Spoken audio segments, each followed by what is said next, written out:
పుత్ర పవిత్ర ఆత్మనామమున ఆమేన్. ప్రియా స్నేహితులారా, మీ అందరికీ దేవుని యొక్క ఆశీస్సులను తెలియజేస్తూ మార్చి 19వ తారీఖు బుధవారం ఈనాడు తల్లి శ్రీ సభ పునీత జోజప్ప గారి మహోత్సవాన్ని జరుపుకుంటూ ఉంది. మరియు తల్లితో నిశ్చితార్థం బాలయేసు సాకుడు తండ్రి విశ్వశ్రీ సభ పాలక పోషకుడు కార్యవర్గ పాలక పునీతుడు. ఈనాడు దివ్యపల్లి పూజ పట్టణాలు. మొదటి పట్టణము సాముయేలు 2వ గ్రంథం 7వ అధ్యాయం 4-5 వచనములు, 12వ వచనం నుండి 14వ వచనం వరకు మరియు 16వ వచనం. రెండవ పట్టణము పునీత పౌలు రోమీలకు రాసిన లేఖ 4వ అధ్యాయం 13వ వచనం మరియు 16వ వచనం నుండి 18వ వచనం వరకు మరియు 22వ వచనం. సువార్త పట్టణం లూకా సువార్త 2వ అధ్యాయం 41వ వచనం నుండి 51వ వచనం వరకు. ఈనాటి సువార్త పట్టణాన్ని భక్తి శ్రద్ధలతో చదువుకొని ధ్యానించుదాం. ఆయన తల్లిదండ్రులు ప్రతి సంవత్సరం పాస్కా పండుగకు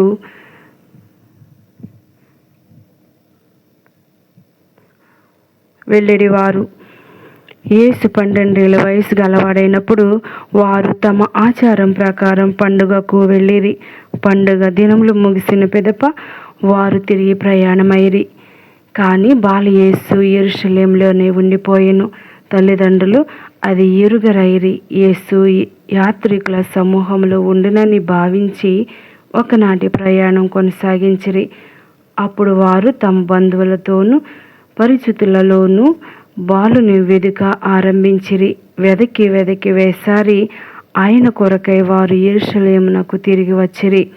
3 దినములైన తరువాత యెరూషలేములో వేద బోధకుల మధ్య కూర్చుండి వారి బోధనలను ఆలకించుచు తిరుగు ప్రశ్నలు వేయుచున్న ఆయనను వారు కనుగొనిరి.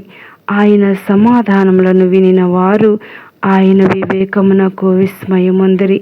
యేసును చూసి తల్లిదండ్రులు మిక్కిలి ఆశ్చర్యపడిరి. అప్పుడు తల్లి ఆయనతో, కుమారా, ఎందులకు ఇట్లు చేసితివి? నీ తండ్రియు నేను విచారముతో నిన్ను వెదకుచుంటిమి అనెను.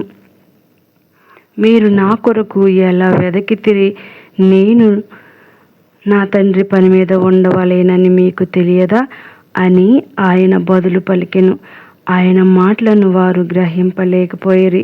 అంతటి యేసు వారితో, నజరేతునకు తిరిగి వచ్చి తల్లిదండ్రులకు విధేయుడై ఉండెను. తల్లి మరియమ్మ ఆ విషయములన్నీ మనస్సున పదిలపరుచుకొని ఉండెను. యేసు జ్ఞానమందును ప్రాయమందును వర్ధిల్లుచు దేవుని అనుగ్రహం నాకు ప్రజల ఆదరాభిమానములను పొందుచుండెను. ఇది ప్రభువు వాక్కు. సర్వేశ్వరునికి వందనములు. ధ్యానాంశం: నీతికి విశ్వాసానికి ఆదర్శం పునీత జోజప్ప. యావత్ కథోలిక శ్రీ సభ నేడు యేసుక్రీస్తు సాకుడు తండ్రి అయిన జోజప్ప మహోత్సవాన్ని ఆనందంతో కొనియాడుతుంది. యోసేపు అనగా అభివృద్ధి అని అర్థం. నీతిమంతుడైన పునీత జోజప్ప మనకు ఆదర్శం. ఆయన న్యాయవర్తనుడు, నీతిమంతుడు. మత్తయి సువార్త 1వ అధ్యాయం 19వ వచనం. ధర్మశాస్త్రం ప్రకారం నీతి కంటే దేవుని అన్ని ఆజ్ఞలను తూచా తప్పకుండా పాటించటం. న్యాయ సంబంధిత చట్టాలను క్షుణ్ణంగా ఎరిగిన వ్యక్తి. మరియమ్మ వ్యక్తిత్వ ప్రతిష్టను కాపాడిన వాడిలో ప్రథముడు. దీనిలో న్యాయ సూత్రాలను పాటించిన మహానుభావుడు. కలలలో ఆజ్ఞాపించిన విధంగా దేవుని మాటను తూచా తప్పగా పాటించినటువంటి గొప్ప పునీతుడు. మౌనం ఎక్కువ, మాట తక్కువ. తన విధేయత వలన దేవుని చేతిలో ఒక పరికరంగా వినియోగించబడినాడు. పునీత యోసేపు మానవుల రక్షణ ప్రణాళికలో చాలా ఉన్నతమైన పాత్రను పోషించాడు.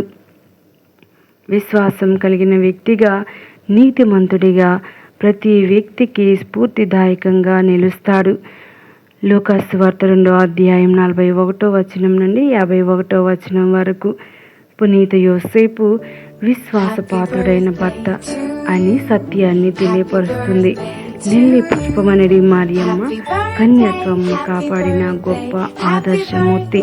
ఆయన తలంచుకుంటే ప్రజలందరి ఎదుట మరియమ్మను అవమానింపవచ్చును, కక్ష సాధింపవచ్చును. ఎందుకనగా దేవదూత తెలియజేసే వరకు ఆయనకు మరొక మార్గం లేదు. కానీ తాను యోగ్యత గల సౌశీల్యం గలది అగుటచే ఆయన బహిరంగంగా అవమానింప ఇష్టం లేక రహస్యంగా పరిత్యజించుటకు నిశ్చయించుకున్నాడు.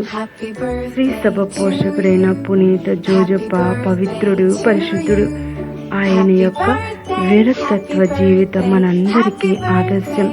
బాలయేసుని తన చేతుల్లో ఎత్తుకుని ముద్దాడే భాగ్యం, అదృష్టం ఆ పునీతునికి తప్ప ఏ పునీతునికి దక్కలేదు. ఈ చిన్నారి బాలయేసుని ముద్దు మురిపాలు, కిలకిల నవ్వులు, ఆయన మీద సంపత్తిని చూసే భాగ్యానికి నోచుకున్నాడు. అన్ని సమస్యలకు పరిష్కారం కొరకు ఆ పునీతుని ఆదర్శంగా మనందరం ఆచరించుదాం. దైవ మానవ సేవల యందు జీవితాన్ని ధన్యం చేసుకుంటకు కావలసిన శక్తిని ప్రసాదించమని పునీత యోసేపు ద్వారా వేడుకుందాం. వేడుదల ద్వారా ప్రార్థించుదాం.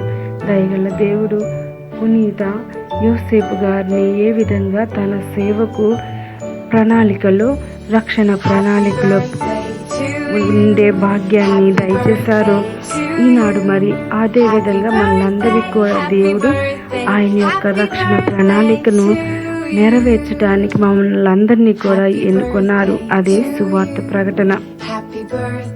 చిన్నపిల్లల నుండి పెద్దవారి వరకు అందరూ కూడా పునీత జోజప్ప గారి ప్రార్థన సహాయం కోరుకుంటారు. పునీత జోజప్ప గారి స్వరూపం అందరి గృహాల్లో కూడా ఉంటుంది. పునీత జోజప్ప గారి స్వరూపమును పరిశీలించి చూస్తే ఒక చేతిలో లిల్లీ పుష్పం, మరొక చేతిలో బాలయేసు ఉంటారు. ఈ రెంటి అంతరార్థం ఏంటంటే, లిల్లీ పుష్పం జోజప్ప గారి పవిత్రతకు మరియు స్వచ్ఛమైన మనస్సుకు సూచకగా ఉంటుంది. రెండవ చేతిలో బాలయేసు దేవునికి మరియు జోజప్ప గారికి మధ్య ఉన్న సంబంధాన్ని మనకు తెలియజేస్తూ ఉన్నారు. జోజప్ప గారు దేవుని మాటకు విధేయుడై యేసు ప్రభువుకు సాకుడు తండ్రిగా ఉండుటకు తన జీవితాన్ని అర్పించారు. పునీత జోజప్ప గారు నీతిమంతునిగా పరిగణింపబడ్డాడు. ఈనాటి పట్టణాలన్నీ కూడా నీతివంతమైన జీవితం గురించి తెలియజేస్తూ ఉన్నాయి. పునీత పౌలు 2వ పట్టణంలో చెప్పినట్లు అబ్రహాము విశ్వాసం వలన నీతిమంతునిగా పరిగణింపబడ్డాడు. ఈనాటి సువిశేష పట్టణంలో జోజప్ప గారిని నీతిమంతునిగా చెప్పారు. ఆయన నీతికి సాక్ష్యం. ఆయనకు దేవుని మీద ఉన్న విశ్వాసం, దేవుని చిత్తాన్ని నెరవేర్చడం పునీత జోజప్ప గారి జీవితంలో మనం సువిశేషంలో చూస్తూ ఉన్నాం. మనం కూడా దేవుని చిత్తానికి విధేయులమై దేవుని యందు విశ్వాసం ఉంచి జీవించాలి. అంతేకాదు, జోజప్ప గారు ఏ విధంగా అయితే ఇన్ని ఇబ్బందులకు, ఒడిదుడుకులకు ఎదుర్కొని దేవుని సహాయంతో అధిగమించారో మనం కూడా ప్రార్థన బలంతో అధిగమించాలి. ఈ లోకంలో నీతివంతమైన జీవితం జీవించి మనందరం దేవునికి ప్రీతికరంగా జీవించే భాగ్యమును మనకు దయచేయమని ప్రార్థించుదాం. పునీత జోజప్ప గారి ప్రార్థన సహాయాన్ని ఎల్లప్పుడూ ఆశిద్దాం. పునీత జోజప్ప గారు మా కొరకు ప్రార్థించండి అని అనుదినం మన ప్రార్థనలో అడుగుదాం. మరి మంచి మరణం కోసం పునీత జోజప్ప గారిని వేడుకోమని తిరుసభ ప్రేరేపిస్తూ ఉంది. అయితే ఈనాడు మరి ఈ గొప్ప పునీతుని గురించి మనం ధ్యానం చేస్తుండగా ఏ విధంగా అయితే మరియ తల్లిని బాలయేసును కాచి కాపాడారో అదేవిధంగా శ్రీ సభను ఎల్లవేళలా ఆయన ప్రార్థనా శక్తితో కాపాడుతూ ఉన్నారు. అదేవిధంగా ప్రతి కుటుంబ కాపరిగా ఆయన క్రైస్తవ కుటుంబానికి ఒక ఆదర్శమూర్తిగా నిలుస్తూ ఉన్నారు. ఆయన ప్రార్థన ద్వారా మన కుటుంబాలన్నీ దీవించబడాలని వేడుకుందాం. దయగల బాలయేసు మరి తిరు కుటుంబం ద్వారా మన కుటుంబాలను దర్శించి మనందరికీ కూడా కావలసిన ఆశీర్వాదాలు కుమ్మరించమని, మరి అన్ని వేళలా అన్ని చోట్ల దేవుడు మనకు సహాయంగా ఉండమని, ఏ విధంగా అయితే మరియ తల్లిని జోజప్ప గారిని తల్లిదండ్రులుగా ఈ లోకంలో ఎన్నుకున్నారో మన తల్లిదండ్రులను కూడా దీవించి ఆశీర్వదించమని, మన తోబుట్టువులను ఆశీర్వదించమని వేడుకుందాం. అదేవిధంగా చిన్న బిడ్డల కోసం వారి ఆలన పాలన ఏ విధంగా జోజప్ప గారు జాగ్రత్తగా చూశారో అదేవిధంగా మన చిన్న బిడ్డల్ని మరి ఈనాడు పునీతునికి అర్పిస్తూ ఆయన యొక్క ఆలన పాలన మనకు దయచేయమని, మన బిడ్డలకు దీవెనలు కుమ్మరించమని వేడుకుందాం. దయగల సర్వేశ్వరుడు పునీత జోజప్ప గారి యొక్క దీవెనల ద్వారా మనలందరినీ ఆశీర్వదించుదురుగాక. మరి ఆయన శ్రీ సభ పాలక పునీతులుగా ప్రజలందరినీ ఆ ప్రభు వైపు నడిపించుదురుగాక. ఆమె